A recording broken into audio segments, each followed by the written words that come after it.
Have declared and imposed an indefinite down-to-dusk curfew throughout the state, beginning from 3 o'clock, Sunday the 25th of October 2020. Movement by all manners of vehicles, except as authorized, is hereby prohibited as the curfew comes into effect.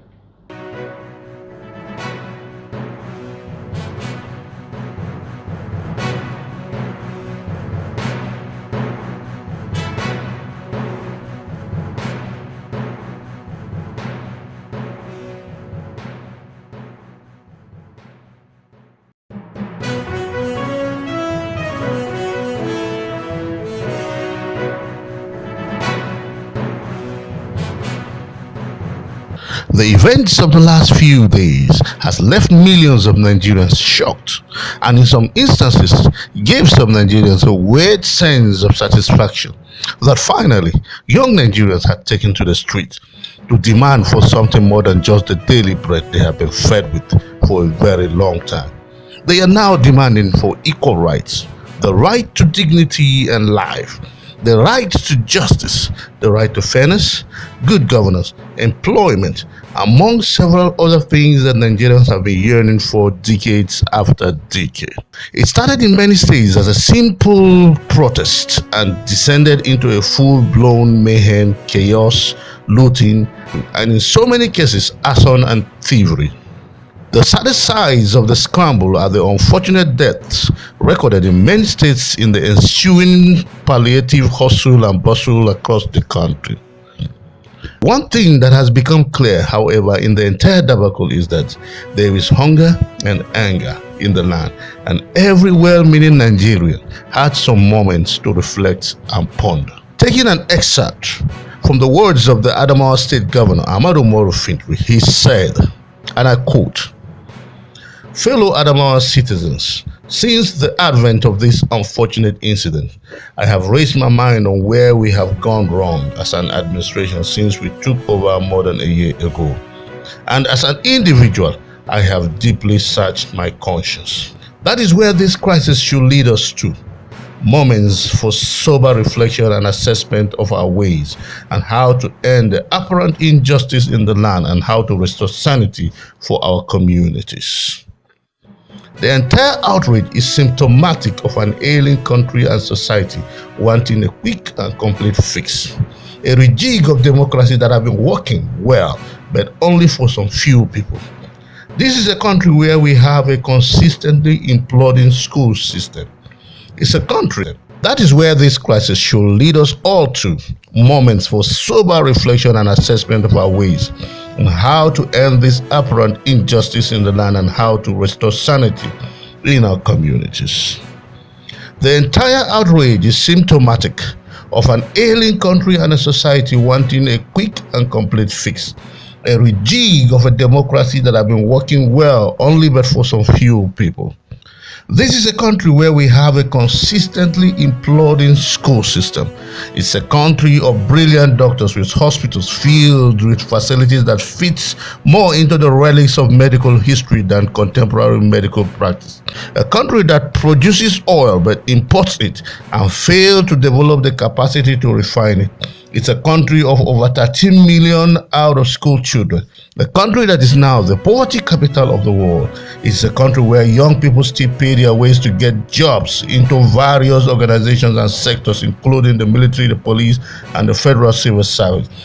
It's a country that is ravaged by insurgency, armed harassment, banditry, among several other security challenges. A young person was successfully recruited into one of those offices in this country and went to the training and had their hairs shaved as part of the protocols for induction into that service. Began the training for some weeks, only to be told to return home over some conflicts at the top echelon of that very particular organization, and that they would be recalled once the conflict is settled, only for a fresh list of candidates to be released without the candidate's name, because some people might have paid their way into that very particular service and replaced a very young, hardworking, brilliant candidate who got it strictly on merit. Let me ask you a question. Why are we surprised that some of these young people are on the street to demonstrate? Let me ask, if you are this very particular young person and you see an ongoing protest, won't you join out of frustration? We all know that for a very, very long time, we have become a society that has forgotten about character, merit, and integrity as important virtues in our society. What we have these days are family ties, religion, ethnicity, and political connections. These are the rot and decay in the society that has festered into this national outrage and street mob action. Hi, this is News Rendezvous TV. Don't forget to subscribe to our channel, like and share our stories, and kindly support this channel to grow, and we would like to know what you think about our stories. So drop your comments, because we believe that if you have a vote, you have a say. Nigeria is a country. Let's not allow it to be overrun by rogue elements, whether on the streets or within the political class. So let's talk about it.